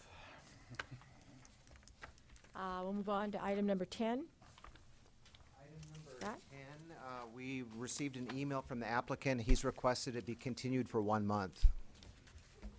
Okay. We need a motion to defer it for 1 month. Okay. I need a motion to defer item number 10. So move. Second. Second. Hold it. 10,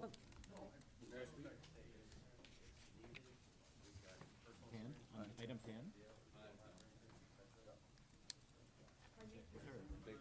Item 10 before we make our motion.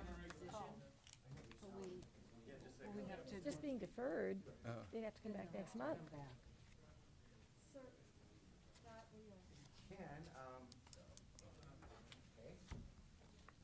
We just defer to next one. So the applicant requested to continue it, and if you so wish, you can make a motion to continue the item for 1 month. If you would like to take testimony, you sure can at this time. I would encourage you to come back in a month, and that way the applicant can hear what is being also said. But it's up to you as the body. If you'd like to take testimony now, you can. So Scott, just if I'm understanding correctly, we can't vote affirmative or negative, being that the applicant requested that continuance, correct? Typically, we would continue it. I have seen where applicants have requested a continuation and the planning commission has taken action on it. So it's up to you as a board. You have full latitude of what you'd like to do. They've sat through a long meeting. I will hear it as long as it's limited, okay? How many minutes?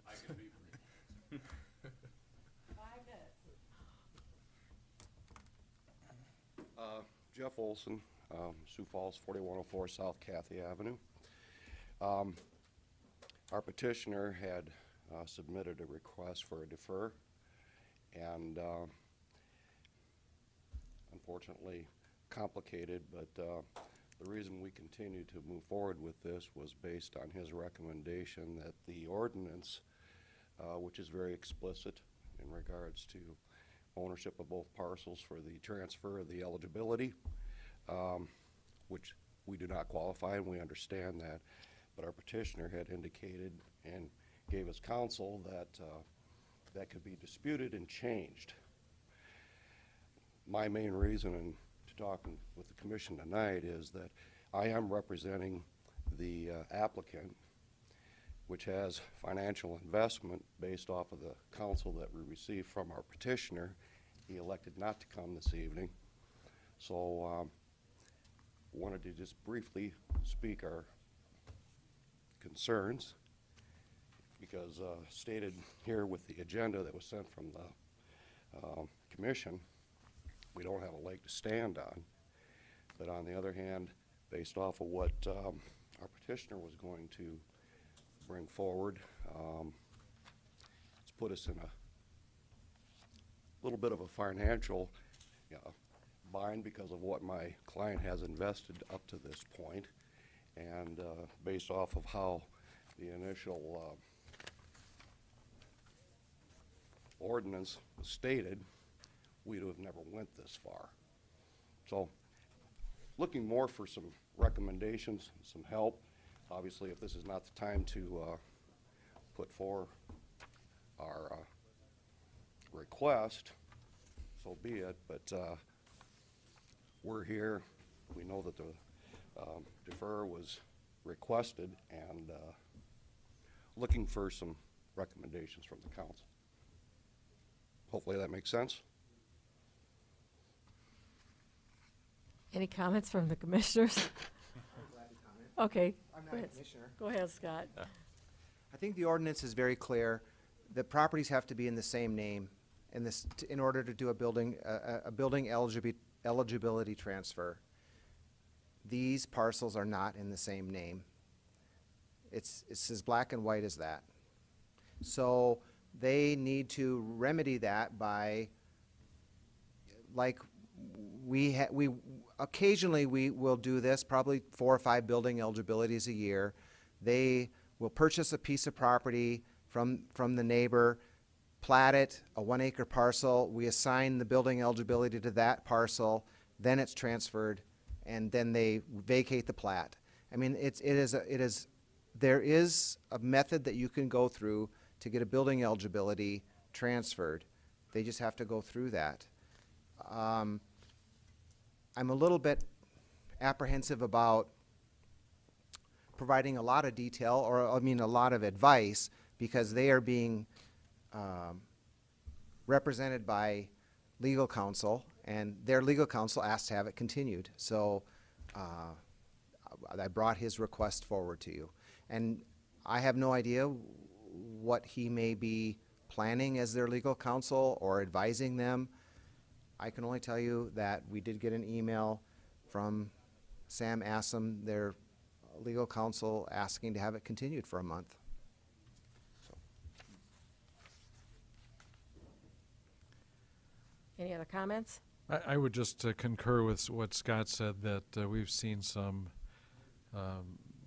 things worked that managed to overcome some of these things. Sometimes they can't be overcome, but I think, Becky, you've seen some over the years too, so work on it.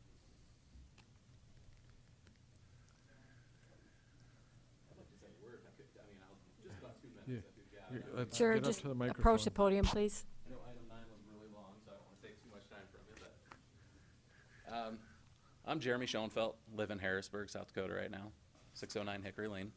The reason why we're here is, I guess we didn't know what was going on with the whole transfers of eligibility. This is different. We're from Nebraska. We never really knew that this kind of thing actually went on until I read the 2035 plan, which I can see where it has a place. Basically, keep urban sprawl contained, keep A1 land, A1 land.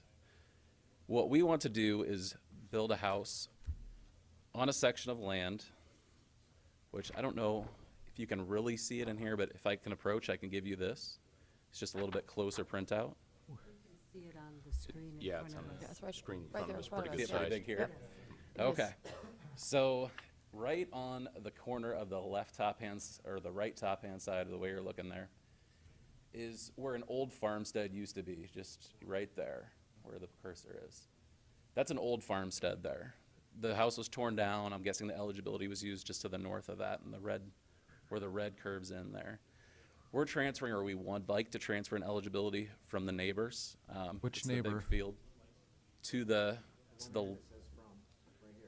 oh yeah, be from, or whatever that says there. So that's gonna stay agricultural land. The land that we are wanting to build a residence on is not currently used. There's no crops there. It's not used for grazing.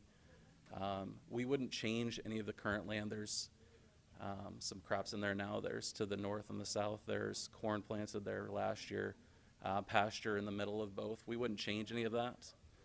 Again, my name's Jeremy. My brother's sitting here. He was sitting next to me this whole time here. We're the ones that are wanting to do this.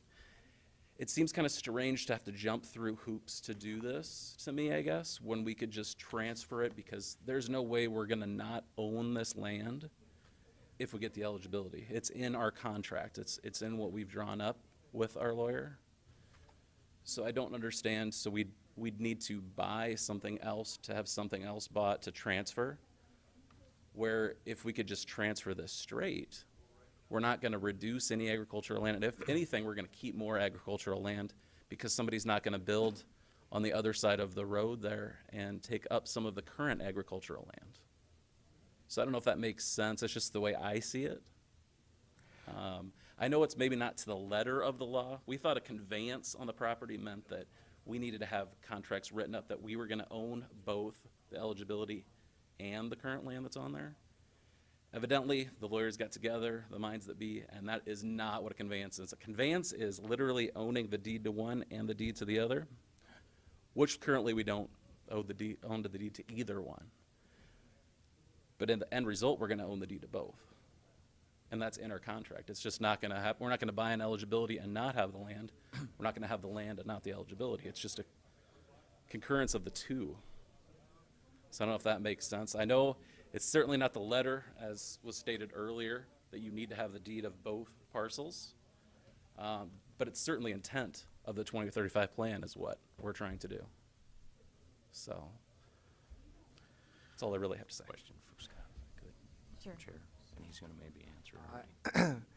I understand his intent, but these transfers of building eligibilities have been litigated in court, and we have several court hearings that have been provided to us vis-a-vis Merton Peterson, north of town. You may recall, I think Bonnie or Becky was probably here 7 or 8 years ago when we went through this process, and a judge, I know Jeff was here, a judge was very specific and said the names of those properties that you're transferring a building eligibility from and to have to be in the exact same name. It can't be husband here and husband and wife on the other parcel. It has to be exactly the same name. So the remedy, and I'll explain this for you. The remedy to this is you as a property owner buy 1 acre of parcel right here. They plat out 1 acre of parcel. The owner of this entire parcel upon which the building eligibility is located tells us that he wants his building eligibility on this parcel.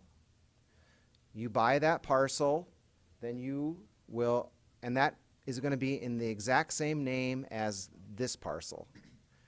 Then you file a conditional use permit and you request to move the building eligibility off of this 1 acre parcel.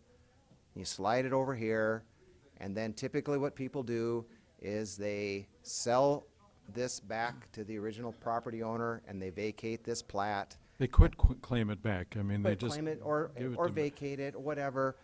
And then the building eligibility is now located on this parcel and you are free to build a house. I'm not, Now, you could also come to the commission and ask to revise the comprehensive plan to allow any of these changes to happen, but that would cause a huge uproar. There are thousands of building eligibilities along the Big Sioux River in the floodplain that cannot be built because they're in the floodplain. But they can't transfer them over to Humboldt or to Valley Springs. They have to be contiguous and they have to have the same owner. And, you know, there's people all over the county with 12 acres that would really, really like to build a house. And they bought the 12 acres thinking that they could, and they can't. I mean, and Jeff, Commissioner Barth is correct. We have to be, it just, there is an exact letter of the law that has to be followed in this particular conditional use permit transfer. It can't vary. So it is the way it is. I just have a question, Scott. This property, the subject property, how large is that? And there are no other building what happened to the building eligibilities that were there? On this one, Yes, I believe they went to this parcel here. all of them. There was only, this is a 40-acre parcel? Oh, it's only 40 It's only acres. 40 acres, so Okay. there was, Looks big. it looks bigger. It looks There was one on this property. It was assigned to this house here, which left the balance of however many acres this is, 38 maybe, with no building eligibility. And there is one on this side of the road. So, Thanks, Scott. Come to the podium, sir, The podium. so that we can hear. This is all going to be on television. This, really. So in the event we go through that process, which I understand fully, if there's an adjacent property owner that would contest the transfer and the commission would agree with them, then my client ends up owning 38 acres that he doesn't have That's doesn't have never the happened. eligibility for? That's never happened that I can recall. well, I don't want to serve as your attorney, but typically when you are purchasing this 40 acres, there would be a contingency that would say you would close on it provided that a building eligibility can be transferred. But I won't say it ever happens. I won't say it never happens. It's unlikely that someone would protest a building eligibility. Because they're going to want to move one of theirs.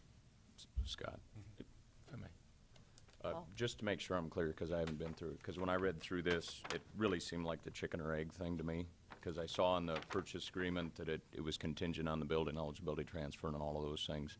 And I realized today's date, if I remember right, was on there as far as kind of when it had to be done by. But, so just to make sure I'm clear, though, the legal minds that are a lot smarter than me have read through and said, other legally binding conveyance of each parcel, a purchase agreement that lays that out does not qualify as Does other not. conveyance. Okay.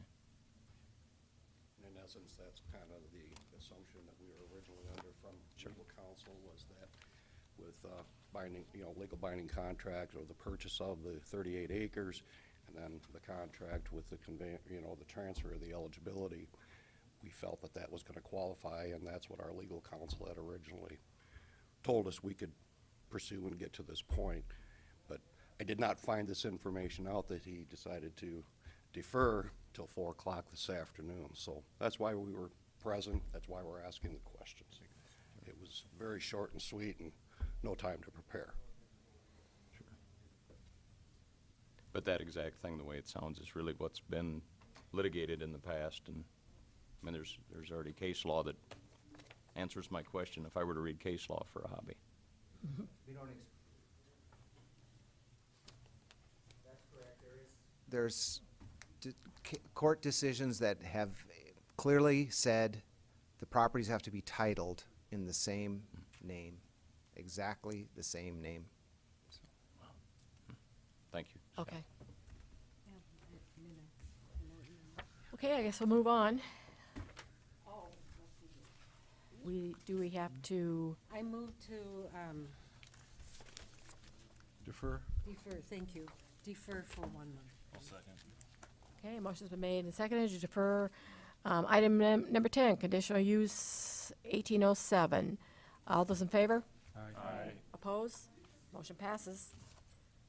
No old business, no new business, and no county commission business, right? Need a motion to adjourn. Second. Aye. We are adjourned. Thank you. Good luck, guys.